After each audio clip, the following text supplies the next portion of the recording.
बिस्मिल्लाहिर्रहमानिर्रहीम। अस्सलाम वालेकुम नाज़रीन। नाज़रीन, गुज़श्ता साल अमेरिका की रियासत टेक्सास में एक बड़ा क्राइसिस पैदा हो गया जहाँ वहाँ एक तूफ़ान आने की इत्तला थी अभी।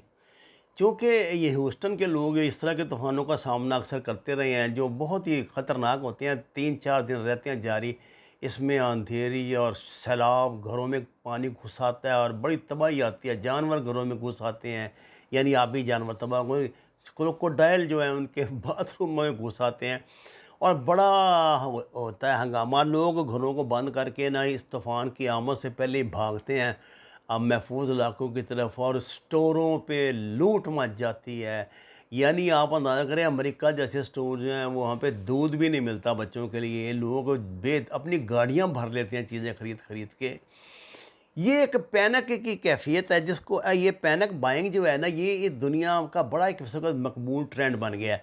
इसको ये इसमें हाइब्रिड वार का भी ये बहुत मौसर हथियार है।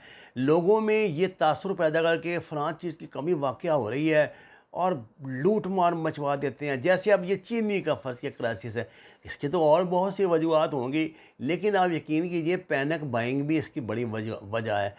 रमज़ान शरीफ में हमारे यहाँ जो जो एकदम जो 50 रुपये किलो वाला अमरूद 300 रुपये किलो बिकना शुरू हो जाता है और 100 रुपये किलो वाले नींबू 400 रुपये किलो बिकना शुरू हो जाते हैं। उसकी क्या वजह है? उसकी वजह पैनिक बाइंग है कि ख़त्म हो जाएगा, हफ्तारी से पहले पहले ले लो, नहीं तो कल को मिलना है नहीं। 2-4 हफ्तारियों का इकट्ठा सामान ले लो, कर लो, क्योंकि हमारे लिए ये नाज गुज़ीर है कि 15-20 अशिया जब तक हमारे अफ्तारी के लिए मौजूद ना हो। ये कौमों के मिजाज होते हैं, मिजाज के मुताबिक अगर कौम को में कोई डिसिप्लिन हो, डिसिप्लिन की आदत डाली जाए उनको और उनको बताया जाए कि आप ज़रूरत से ज़्यादा चीज़ ना रखें। जब आप एक छोटा पाकिस्तान में तो एक आम छोटा सा घराना, मीडियोकर घराना भी है ना, एक फ्रिज और एक फ्रीज़र भी साथ रखता है। जब फ्रिज और फ्रीज़र हो गए तो भरने की हवस तो उसके साथ आएगी, ज़ख़ीरा अंदोज़ी तो उसके साथ आएगी। गुज़श्ता दिनों नाज़रीन, कब 2-15-20 रोज़ पहले की बात है कि साइबर अटैक की वजह से अमेरिका में पेट्रोल पंपिंग का निज़ाम मुतासर हुआ।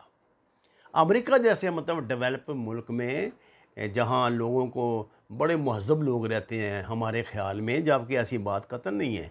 इंसान तो इंसान ही है ना, बुनियादी तौर पे तो इंसान की शरीयत जो है दरिंदगी है। अच्छा, जिससे कई रियासतों में पेट्रोल की किल्लत पैदा हो गई। नतीजतन पेट्रोल महंगा हुआ, अवाम में बेचैनी फैली। जिसको जितना मौका मिला इसने घर में इतना ज़ख़ीरा करना शुरू कर दिया। इस वाक़े पे कालम नगारों ने ये नहीं लिखा कि हमारी अवाम जाहिल है, बेशर्म है, मुर्दा ज़मीर है, बेगैरत है, दूसरे लोगों का एहसास नहीं कर रहे, इनमें से हर कोई लुटेरा है, यहाँ शरीफ वो है जिसे मौका नहीं मिला, वगैरह वगैरह। जिस तरह हमारे ये जो सो कॉल्ड हमारे रिफॉर्मर्स हैं, जो हमारे बड़े बड़े दानिशवर हैं, इस तरह के वर्डिंग वो करते हैं ना। बल्कि इस सूरत हाल को पैनिक बाइंग कहा कि जब लोगों को लगे कि पेट्रोल ख़त्म हो रहा है तो ज़ाहिर है वो ज़ख़ीरा अंदोज़ी करेंगे और रियासत का फ़र्ज़ है कि वह जल्द से जल्द डिमांड के मुताबिक सप्लाई को यकीनी बनाए। ये हमारे यहाँ भी ये रूटीन की बात है। अच्छा, पिछले ही महीने जर्मनी में भी डार्क वेब पर जिनसी वीडियोस का लर्ज़ा खेज़ स्कैंडल सामने आया, जिसके मुताबिक बॉयज़ टाउन नामी वेबसाइट्स को डार्क वेब पर जर्मनी से ऑपरेट किया जाता था।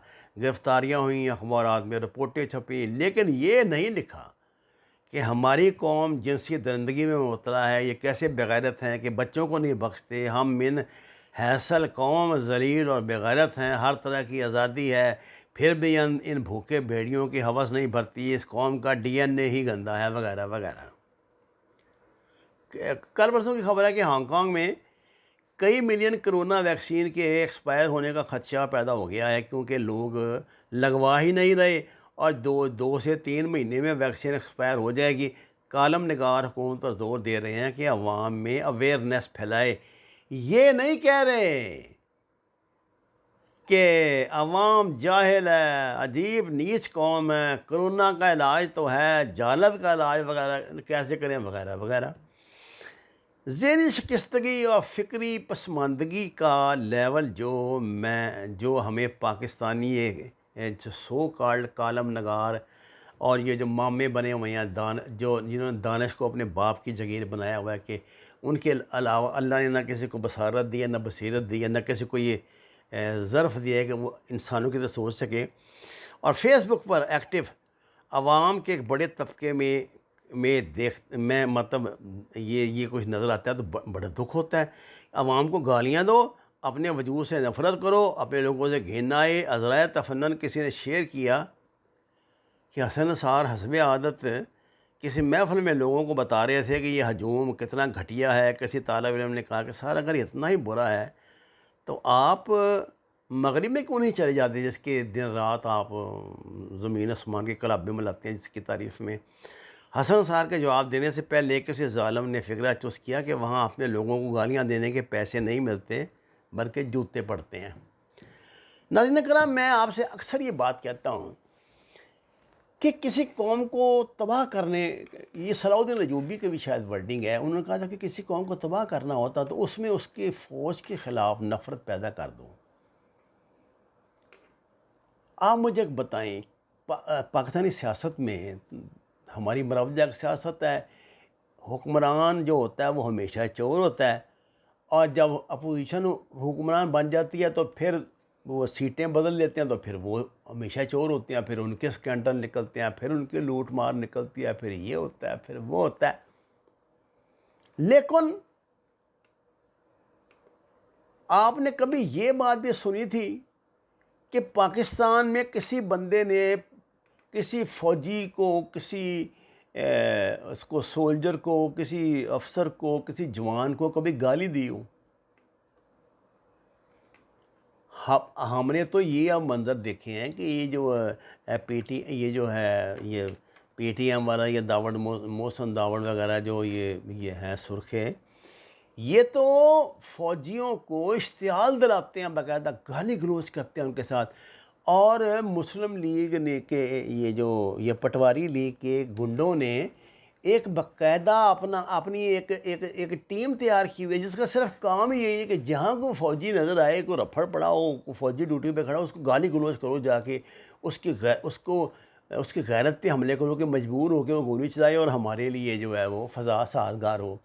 ये लोग फ़ौजियों को इश्तियाल दिलाने के लिए ऐसी ऐसी गंदी जलील हरकतें करते हैं, लेकिन उनकी तरबियत है, उनको ये बताया गया कि और वो हुक्म के पाबंद है। अगर उन्हें कहा जाए, आप अंदाज़ा करिए कि फ़ौज के 10 जवान ट्रक में बैठे हैं और उनके पास जो गन्ने होती हैं, आजकल पाकिस्तान के पास जो है अल्हम्दुलिल्लाह, आपको पता है किस नौयत की हैं।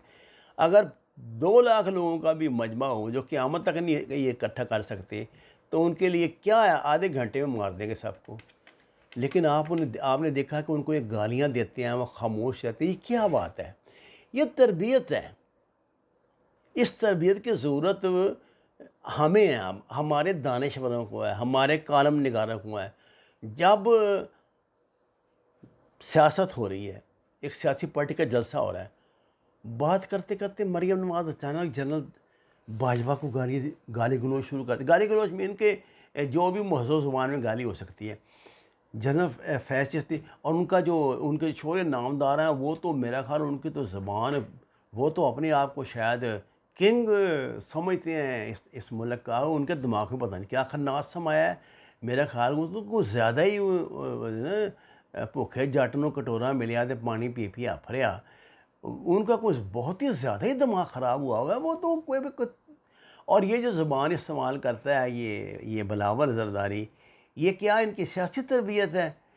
अगर मैं आपसे ये कहूँ नाज़रीन कराम, ये इनकी सियासी तरबियत नहीं है। मसला मियाँ शरीफ ऐसा फ़ौज को गाली तो नहीं देता था, जो नवाज़ शरीफ है पहले फ़ौज को गाली तो नहीं देता था। ये किसने इनको इस रास्ते में डाला है? तो जब हम ये कहते हैं कि ये बैनुल-अक़वामी एजेंडा है, ये लोग लाशऊरी तौर पे या शऊरी तौर पे उनका शिकार बन चुके हैं, उनके लिए काम करते हैं, उनके मुलाज़म हैं, तो फिर आप जो हैं वो हमें वो बना देते हैं, क्या उससे कहते हैं जी, बूट पॉलिश करने वाले, या क्या क्या अलकाब से नवाज देते हैं। तो नाज़रीन कराम, अपनी नाकामियों पर अपने अवाम को गाली देना, अपनी फ़ौज को गाली देना, अपने डिपार्टमेंट्स को गाली देना है जी, ये तो मेरा ख़्याल है पढ़े लिखे लोगों को बिल्कुल सेब नहीं देता। ये तो हम इतने बदतहज़ीब और इतने गिरे हुए लोग हैं। कि हम जो है हर बात का इल्ज़ाम आवाम पे लगा दें। भाई आटे की लाइन लगी हुई है तो लगी हुई है, क्या करें वो बेचारे, उनको आटा वहीं ट्रक से मिलना है, कहीं और से मिलता ही नहीं है। चीनी जो है वो जुआ बाज़ारों में वहीं से मिलेगी, आपके नज़दीक नहीं होगी। 10 रुपए किलो की कोई कमी की कोई हैसियत के दुकान से ले लें, उनके नज़दीक है। ये हमारे ऐसे जो माशियती रवैये हैं ना, ये एक साजिश होती है, ये दुश्मन की साजिश है। हम उसके कट आउट बने हुए हैं। बराए खुदा इस साजिश को समझें, इससे बाहर निकलें, अपना कौमी वक़ार बहाल करें, अपना डिसिप्लिन बहाल करें और अपने आप को एक कौम की हैसियत से ज़िंदा रखने की कोशिश करें। भेड़ों का गिरोह बनकर ना जिएँ। और हमारी ख़ास तौर से उन लोगों से अपील है जो माशरे का ज़मीर कहलाते हैं अपने आप को, जो बड़े बड़े दानिशवर हैं, कि खुदारा अवाम को जाहिल और उजड़ ना कहा करें। ये बड़े अक्लमंद है अवाम, वक्त आने पे इन्होंने साबित किया है। वमा अलैना इल्लल बलागुल मुबीन। नाज़रीन कराम, दरख्वास्त कुरान और नमाज को तर्जुमे के साथ जानिए। हमारे चैनल को सब्सक्राइब करें, लाइक करें, सच के सफ़र में हमारा साथ दें। आपका बहुत शुक्रिया।